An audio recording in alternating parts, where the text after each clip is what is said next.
Genesis chapter 43. Now the famine was still severe in the land. So when they had eaten all the grain they had brought from Egypt, their father said to them, "Go back and buy us a little more food." But Judah said to him, "The man warned us solemnly, 'You will not see my face again unless your brother is with you.' If you will send our brother along with us, we will go down and buy food for you. But if you will not send him, we will not go down, because the man said to us, 'You will not see my face again unless your brother is with you.'" Israel asked, "Why did you bring this trouble on me by telling the man you had another brother?" They replied, "The man questioned us closely about ourselves and our family. 'Is your father still living?' he asked us. 'Do you have another brother?'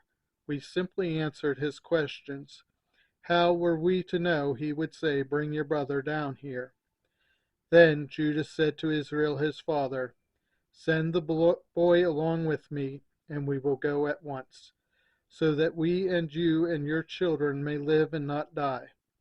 I myself will guarantee his safety. You can hold me personally responsible for him. If I do not bring him back to you and set him here before you, I will bear the blame before you all my life. As it is, if we had not delayed, we could have gone and returned twice." Then their father Israel said to them, "If it must be, then do this. Put some of the best products of the land in your bags and take them down to the man as a gift. A little balm and a little honey, some spices and myrrh, some pistachio nuts and almonds. Take double the amount of silver with you, for you must return the silver that was put back into the mouths of your sacks. Perhaps it was a mistake. Take your brother also and go back to the man at once. And may God Almighty grant you mercy before the man, so that he will let your other brother and Benjamin come back with you. As for me, if I am bereaved, I am bereaved." So the men took the gifts and double the amount of silver, and Benjamin also. They hurried down to Egypt and presented themselves to Joseph. When Joseph saw Benjamin with them, he said to the steward of his house, "Take these men to my house, slaughter an animal, and prepare a meal. They are to eat with me at noon." The man did as Joseph told him and took the men to Joseph's house.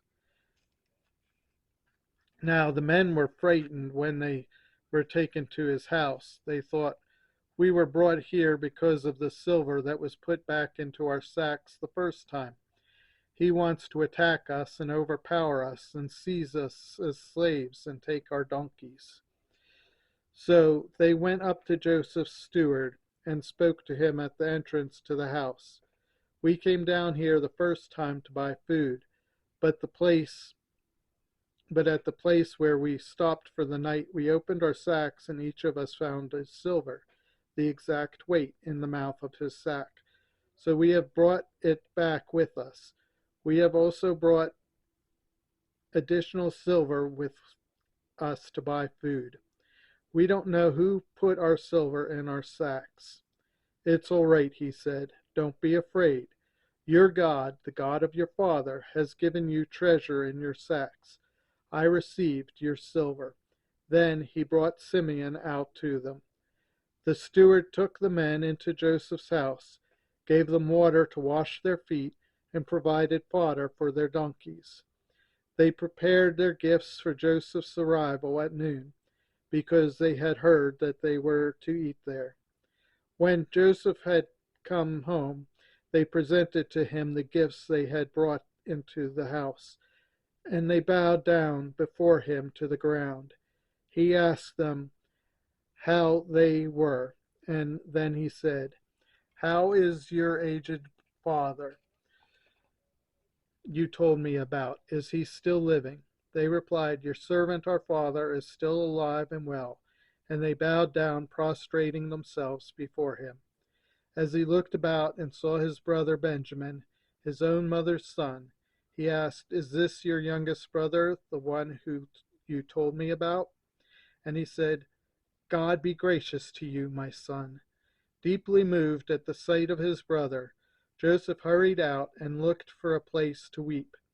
He went into his private room and wept there. After he washed his face, he came out and, controlling himself, said, "Serve the food." They served him by himself, the brothers by themselves, and the Egyptians who ate with him by themselves, because Egyptians could not eat with Hebrews, for that is detestable to Egyptians. The men had been seated before him in the order of their ages, from the firstborn to the youngest, and they looked at each other in astonishment. When portions were served to them from Joseph's table, Benjamin's portion was 5 times as much as anyone else's, so they feasted and drank freely with him.